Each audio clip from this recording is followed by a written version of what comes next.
for such empowering work. Out there that are making Every time someone says the word molestation. hello. And, I represent a portion.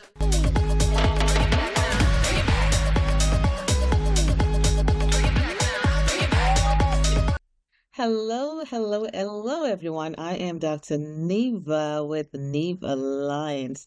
And as always, I bring the guest with the knowledge, the expertise. That's why I'm here to bring, just to educate you, to put you on another level, right? So today I have the fabulous Dr. Cary Boodram-Wright. And I hope I didn't butcher your name too much, but I'm going to let you introduce yourself, Dr. Cary. Go ahead, please. Good afternoon, everyone. And Dr. Neva, thank you for having me on this amazing platform. I'm just so excited to be here with you and to really have this important conversation. So my name is Dr. Cary Boodram-Wright, and I'm an educational leader for diverse learning communities. I am from Trinidad and Tobago, and I am a DEI director and a literacy specialist. And the name of my company is Wright Visionaire Consulting Incorporated. A little bit about me that I just want to say is many people have passion, right? And I think it's very obvious when they talk. I'm the type of person where I say that my passion has a purpose. And my purpose is really to advocate for children and their families in becoming acclimated in the United States and being able to live the American dream like the rest of us who have migrated here. And so in our discussion today, when we talk about businesses and leaders and workplace environments, I'm hoping to really get such a takeaway from being with you and this entire experience that I know is going to help to propel me to the next level. Wow, I have an idea of what you did, but I didn't know it was so much like advocating for the younger ones, but looking at the immigrants, and of course, I mean that in itself, it's a lot of work, and today we're going to be discussing basically sustainability in leadership and ethical practices, right? Because that's your expertise, one of them, and we're going to dive right into it. So, Doc, here's some questions I have for you that you're going to share with our audience that are listening or watching. And, my first question to you, Doc, leadership can mean so many things to different people, right? So in your experience, what does it mean to lead in a way that both, is both sustainable and impactful? So I think that leading in a way that is both sustainable and impactful really means that you have a clear vision. You're transparent with your long-term goals, how you want to achieve them, how you want your team members to feel as they're working to achieve these goals, but also the impact that these goals are going to have on all stakeholders, whether that's other administrators, other leaders, team members, employees, and also just really community members in the environment as well. I believe that sustainable leadership allows for others to really have a say in what's happening. They're able to provide their input. They're able to share their views where their views are really, they're appreciated. And I believe in the culture and society that we live in today, people are enriched with different types of information and ideas. And when we give them the respect to share and be part of the sustainability for years to come, that only helps to enhance what the progress and growth looks like as we all try to attain that goal of success and achievement. I believe that everybody needs to feel supported in what they do. I think that leaders really have to be open to modifying and adjusting as they go along when it's necessary. the goal remaining the same, but maybe just tweaking how those goals are achieved based on the input that they're getting from other stakeholders that are vested in the organization. I think that sometimes circumstances really encourage change that has to happen in order for success to be achieved. And I think that leaders really have to understand that the well-being, all members, whether it be themselves, other leaders, the employees, the team members, every stakeholder has to feel good. They have to feel accepted and valued in a safe space, because that safe space allows the sustainability to unfold successfully while the goals are being achieved, yet through collaboration with everyone. Everyone understands the goal and everyone is vested in achieving the success that happens. So, Doc, one thing that you said, they had to have, everyone feeling comfortable, or do you think that could be a lot of pressure on a leader? I definitely do think that that could be a lot of pressure on a leader, because comfort could happen in different ways for different people. But I think along with the comfort, what that basically means is I accept you and you accept me. We may have different visions of how things could be achieved, but I'm willing to listen to you. And I hope that you're giving me the respect to listen to my thoughts and ideas. And somehow we can work together and collaborate for what the goal is that we're looking to achieve.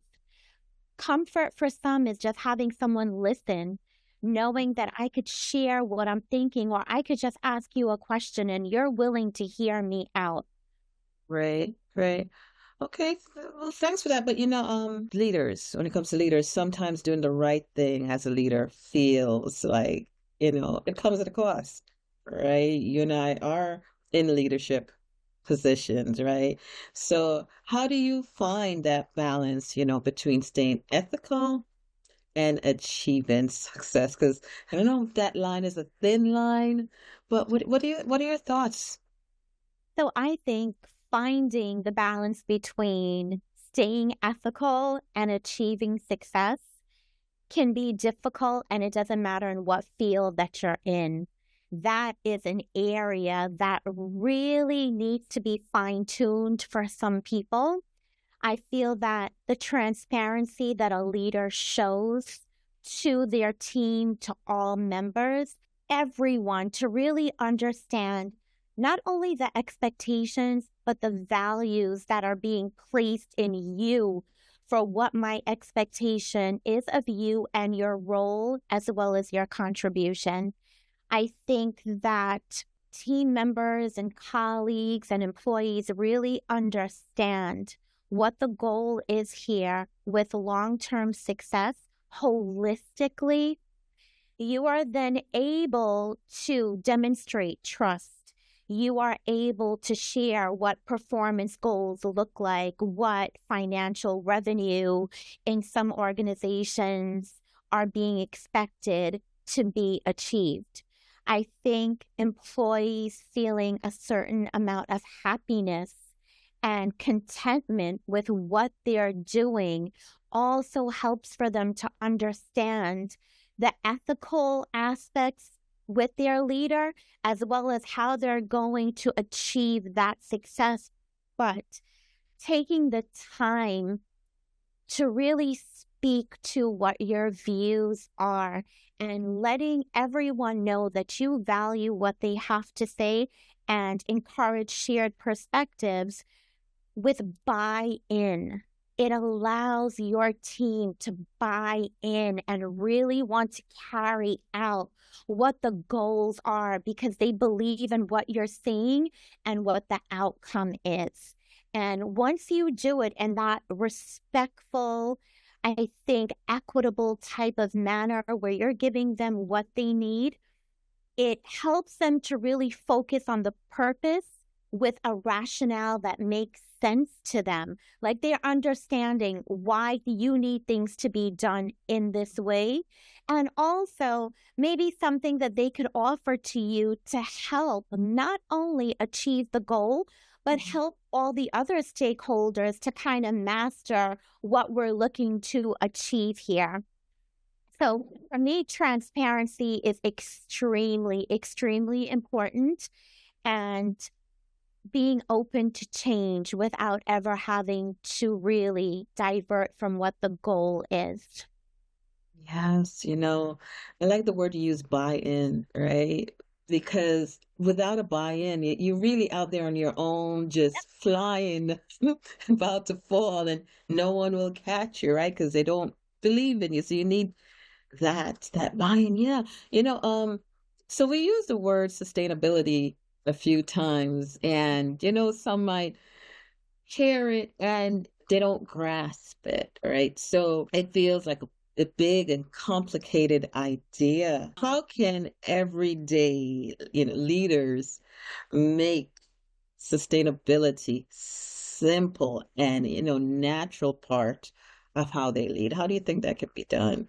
I really think that having a meeting maybe once a month or once a quarter where you're enabling not only your staff to share their views, which is one aspect of it, but you're able to talk about where we are as a whole and what we're looking to achieve and what the long-term goal is. Like, what system do we have in place to achieve the goal, knowing that your staff and all the stakeholders may have different ways of achieving it, and you're giving them an opportunity to share their perspective, knowing that the process will probably stay the same, but there's different modifications that could be made and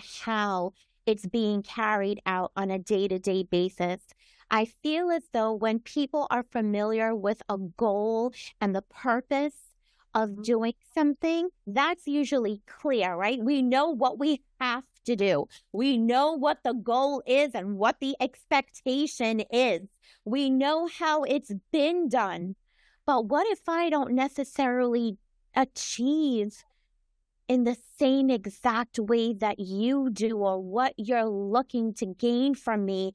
It does not unfold the same way for me. So you listening to my views and my thought process and my perspective can just allow for more collaboration to happen, but in that more natural type of innocent exchanges where we're just having an easygoing, natural conversation, no competition, no judgment. We're just exchanging ideas and thoughts.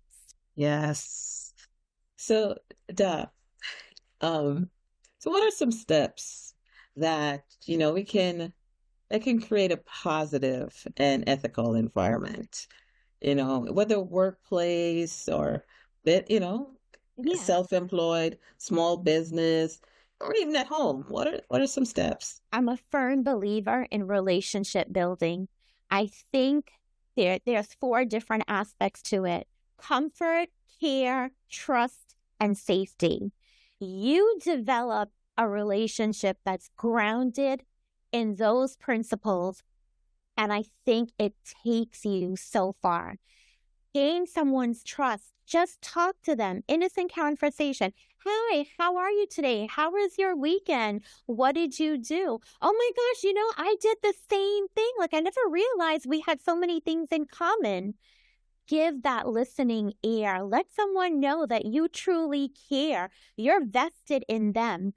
I believe, especially with the leaders, when you just take those extra moments to let someone know that they matter to you other than your performance, they're like, oh my God, she really asked me a question. She wanted to know how I was as a person, not just professionally, but me personally. Like, Are you getting relaxed time at home? Oh, did you do something fun with your children? All of these little bits and pieces of information that are shared between leaders and employees with leaders, you bring them down to a level where they see you as another human being, as opposed to their boss or administration or a leader. It just takes all of the discomfort and sometimes the fear of communication with a leader. It brings them down to your level. And then from there, that relationship just starts to build. Because guess what? If I have a question about something, I feel comfortable going to you and asking you, knowing that you're not going to think, oh, well, you should know this. You should not be asking me this, but rather, wow, that was really insightful how you thought about this. I love your perspective, and maybe we could try to collaborate and put these two together, because maybe other colleagues of yours would appreciate hearing this type of dialogue between us. I could share it with other leaders and they could extend it with their staff. You could extend it with some of the staff that you work with. Those are just little tidbits of information that I feel are so beneficial between a leader and their team. Whether it's a group of people or individualized, it means so much. Definitely, Doc. And, you know, some leaders might think, well, if I let down the barrier, that they may feel that I'm not strong, I'm not, and that is not necessarily the case. And the thing with this podcast, I know that individuals from around the world may, listen to it, and each region, country have their different beliefs on how a Absolutely. leader should Caribbean lead. people, especially. But understand that getting to know your people don't mean you're soft. It doesn't. It's really, and if you understand how war is done, you gotta know, if you want to put it that way. You're not at war with them, but Right. you have to understand your opponent. You have to know where they're coming from, right? So even within your work environment, you really got to understand your people, what motivates them, what makes them tickle, what makes them cry. So yeah. So Doc, do you have any takeaways? I really want to say that flexibility is what comes to mind with a takeaway. Try to be flexible as a leader. Find out the story before making the judgment. I think that works in business, in the workplace, and at home. Find out what is happening before you assume. Flexibility in any situation where you're willing to just inquire a little bit more really helps you to be seen in a different light. And in addition to that, it allows people to see you as a human being that they can go to. Because yes, we do have the structure and the structure is needed. But at some points in our life, life happens and we cannot control everything. And we need to know that that flexibility outlet is there when and if we need it. Definitely. Well, thank you so much, Doc. And your information will be provided in the podcast for individuals to find you. And that is it. Until next time, I am Dr. Neva with Neva Lyons. Bye. Thank you, Dr. Neva.